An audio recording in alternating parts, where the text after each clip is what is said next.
Well, this is John Black, Super Chemist. This is just me talking. There's no experiments during this video. Just a little bit of nomenclature about oxyacids. First, I want to go into about halogens. Halogens are your group 7, or I guess nowadays they call group 17. Either way, it's the group that has the valence electrons of 7, right?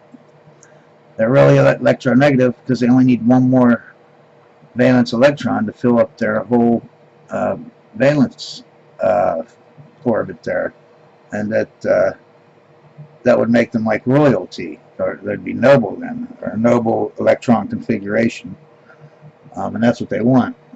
So, anyways, here's the list of that group, the halogens. It starts out with fluorine, chlorine, bromine, iodine or iodine, and whatever AT, whatever that represents. It's probably radioactive. Fluorine and the AT chemistry, you really don't deal with it that much. It's mainly chlorine, bromine, and iodine. At the top of the list, it's more electronegative. Bottom of the list, they're bigger, they're larger. You know, fluorine is smaller than iodine, smaller than chlorine, chlorine smaller than bromine, etc. If you think about it, why is that? Because when it's small like this, those valence electrons, they're close to the nucleus. You know what I mean? And the nucleus is what's pulling them in, right? That's what's, you know, the positive, and the electrons are the negative. They are more electronegative because they don't want to give that away. It's like two magnets that are close together. Iodine is so big and so large, yes, it wants to fill up that octet. It wants an extra electron. But, okay, the electrons are, iodine's giant. The electrons are so far away that it almost, you know, it's like two magnets far away from each other. And then here you got two magnets close to each other. Which one's going to fill it more? The one that's close, obviously. That's why these are more electronegative. The larger it is, they're less electronegative. Now I want you to keep in mind, chlorine, bromine, all the halogens, they're diatomic. They don't just exist like helium would exist by itself. But chlorine, bromine, iodine, they all exist with themselves. You know, two chlorines, two bromines, two iodines. It's not a salt. It's not an ionic bond. Since both, you know, you got two of the same exact things here. Two same atoms. Chlorine, two same atoms. Bromine, two same atoms. Iodine. So they're not salts. They have the same exact, you know, want for that, the sharing of the electrons. That bond between these two chlorines, they're equal, you know what I mean? Because they're both as strong. Either one is, you know, it's not like hydrogen chloride where the chlorine is grabbing up the, you know, it's bigger and, you know, more electronegative. It's pulling. These are the same electronegativities. They're the same size. They're the same everything. And chlorine's the same. So it's a covalent bond, not ionic. That's why they're soluble in nonpolar solvents. Because of that fact, because of these, it's not really ionic. You know what I mean? And that's why iodine is not that soluble in water, and so forth, because they're not, these aren't salts. Alright, now what is an oxyacid? An oxyacid is just an acid that has oxygen in it. That's it. Hydrochloric acid is a well-known acid, so let's start off with the halides, okay? Sure you know hydrochloric acid, hydroiodic acid is with the iodine. But I want you to look at these, how they go. The first one that has only one oxygen is hypochlorous. 2 oxygens, chlorous. 3, chloric. 4, perchloric. 5, or no, this is not an oxyacid. This is a hydroacid acid. has no oxygen, so it's not an oxyacid, but that's hydrochloric acid. I want you to notice how there's a pattern here, okay? Look at the next example, and also that all you have to do, if this is iodine or bromine instead of chlorine, you just take the CHLO out of there. See how, I mean a CHLOR. You take that out and you put BROM for bromine. If it's iodine, you put IOD for it. If it's sulfur, you put sulfur for it. It's that simple. Okay, and I want you to show you, and that's easy up here for these. But I want to show you the sulfur one, okay? Look at sulfuric acid. Now, it can't have just one oxygen. It has to start out with 2 oxygens. Just, you know what I mean? So it takes that first form, hypo, OUS. Prefix hypo, suffix OUS. Now look what comes next. If you just change the CHLO into sulfur, look at this. Sulfurous. See? Chlorous. Sulfuric, chloric. Persulfuric, perchloric. And then the kind of gets off, you know, the H2S that doesn't have any oxygen is different. It's hydrogen sulfide. But you see how there's like a pattern going, right? Now the pattern isn't, you know, exact for every one. Here's some examples of the nitric acid. You got hyponitrous, you got nitrous, nitric, and peroxynitric. See how they put the oxy in? But it's still just per with nitric in it. You know what I mean? That's it. You replaced everything with NITR. Okay? Now keep in mind, the OS doesn't mean a certain amount of oxygens. As you can see here, it means 1 here, and here it means 2, right? What it means is it's the least amount of oxygens that that oxyacid can have. And then you work your way up. You know what I'm saying? You know, if you know that the lowest one is 2, then it's hypo OUS. You know the next one after that is OUS. One after that is IC. One after that is per IC. You know what I mean? Or close to it. Alright? Same way with the phosphoric acid. You know, it kind of deviates too. But I want you to see that there is a somewhat of a pattern going on there. Okay? Now let's check this bottom of the page.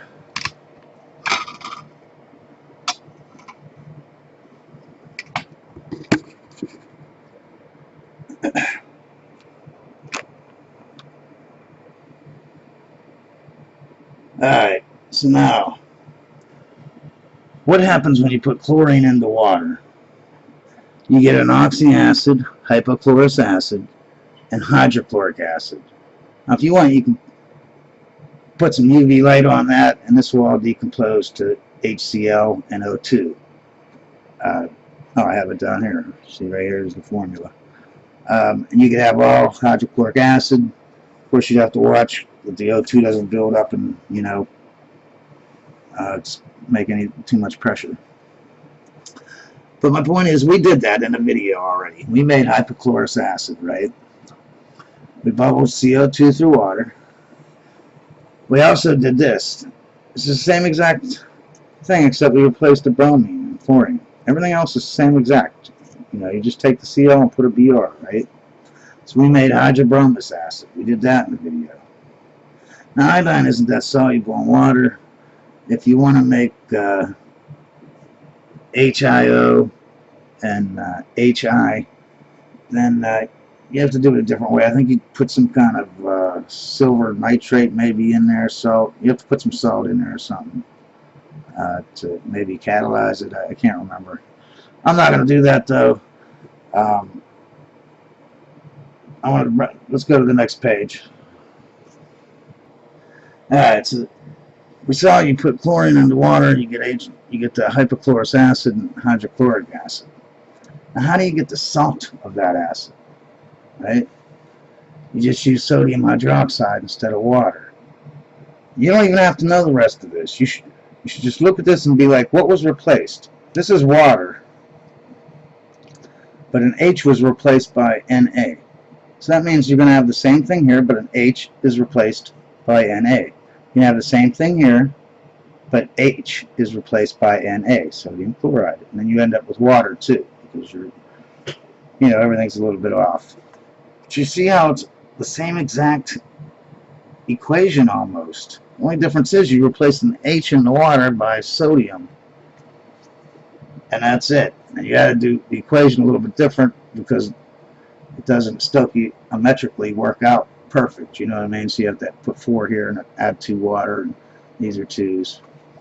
But you see my point? It's the same exact formula, and this is the same for bromine. You can just take all the Cl's out and put Br in. You know what I mean? Another thing I wanted to bring up was something called disproportionation. Okay, disproportionation is when you take a molecule, you divide it into 2 sections. One of the sections is oxidized, and the other section is reduced. Okay, so one goes up in oxidation, one goes down, right? I want you to look at chlorine. How does this happen, right? How does it happen? H2O is right here. When you split up H2O, you got a positive proton and a negative OH, right? Here, if you split up the chlorines, they're equal. There is no positive and negative. It's a covalent bond, remember? So when you split the Cl's up, they're neutral. Cl, Cl. Now, if I give a proton to one of the Cl's, it went from neutral to positive. That means it went to having no money to having some money. So it got oxidized, right? Now the other chlorine, remember, it's neutral. There was covalent, so it's a neutral thing. Now it's getting a negative thing. It was neutral, it had no money, and now it got a bill. Someone took some money off of him. Someone gave him a bill. Now he's even below having. He's less than neutral. Okay, so he got reduced, right? And if you look up here, here's your Cl. You added the proton, and here's your OH. See, you got your Cl. You added the OH here. And this one you added the H. H2O.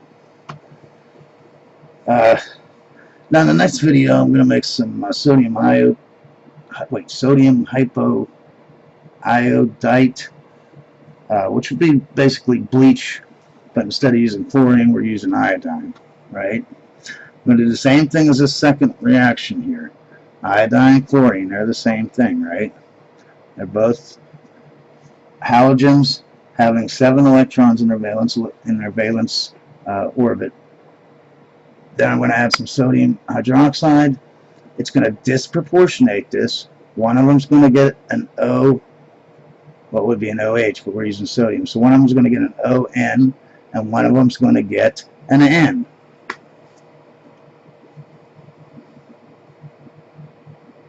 Instead of H's, because you probably get H's. But anyways, now the whole reason I'm doing this reaction to make this is because there's a way to test for methyl ketones or secondary alcohols that can be oxidized to methyl ketones, and I'm going to do that test after I make this sodium hypoiodite. So anyways, this is a nice short easy video. I'm just going over some nomenclature, and you all have a great day, and always remember, science is great.